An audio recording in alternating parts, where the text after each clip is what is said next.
Bismillahirrahmanirrahim. So now comes the diseases caused by mutation in gene encoding receptor proteins or channels. The genes which code for receptor proteins or channels. Number one is familial hypercholesterolemia. In this, it is a receptor disease in which the receptor of LDL receptor is missing and the gene encoding for this receptor is mutated, which is involved in the transport and metabolism of cholesterol. So before going into the pathogenesis, we should know that normal cholesterol metabolism. So what happens that the cholesterol esters and the triglycerides we get from the diet are incorporated into the form of chylomicrons in the intestinal mucosa, and they are broken by the lipase into cholesterol in the blood vessel. Now, how does it happen that first of all VLDL is produced?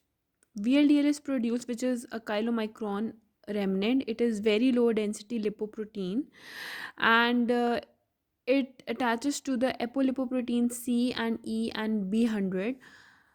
Then it goes into the blood vessels of the muscles, etc., and here it undergoes lipolysis of VLDL occurs, which results in the production of IDL. IDL is intermediate density lipoprotein which has higher cholesterol content.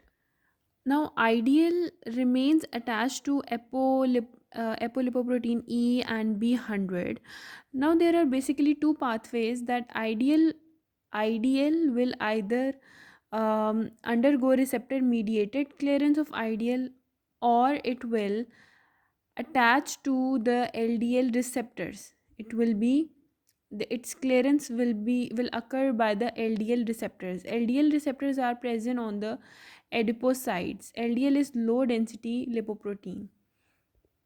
Now what happens that the IDL binds to the LDL receptor, which is number one step, and then what happens that the clathrin coated pits forms and endocytosis of the IDL occurs and it goes inside. Then when it goes inside the liver cells, what happens that it binds with the lysosomes, and when it binds to the lysosomes, it is broken down by the enzymes of the lysosome, and then it is released by uh, from the lysosomes by two proteins called as NPC1 and NPC2. NPC1 and 2 causes the release of the remnants from the lysosomes. So basically the lysosomes breaks the uh, L, LDL or IDL into cholesterol.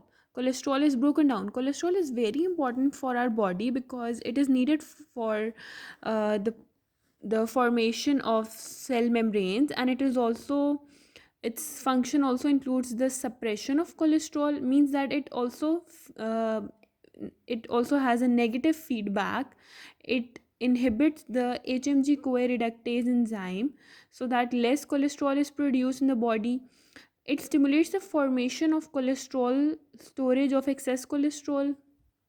For the storage of it causes the excess storage of uh, cholesterol, and it down regulates the synthesis of surface LDL receptors, thus preventing excessive accumulation of the cholesterol inside. So it also causes the down regulation of LDL receptor. If there will be if there will be less LDL receptor, then there will be less uptake of the IDL and then less synthesis of cholesterol. So basically cholesterol itself causes the feedback inhibition, or it may causes the increased production of cholesterol. Now what happens that there is a gene which encodes for these LDL receptor, and this gene the gene is mutated, and what happens that LDL receptors are mutated, and there will be what happens that there will be less reuptake of ideal, and LDL will be produced, but it will be present in the plasma of the blood vessels. This will cause atherosclerosis and rise in the serum cholesterol levels. In heterozygotes, what happens that they develop cholesterol deposits over their long adult life, till their adult life, and these deposits are called as xanthomas, and these are deposited along the tendon sheets in the muscles, and premature atherosclerosis can occur in these patients. Now, there is an enzyme called as PCSK9 enzyme, which basically degrades the LDL receptor before they attach on the adipocytes.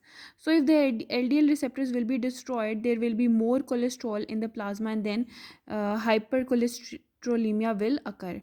So, what happens that if there is mutation in the PCSK9 protein genes, then what happens that LDL receptors are degraded more and more, and the patient has hypercholesterolemia like symptoms.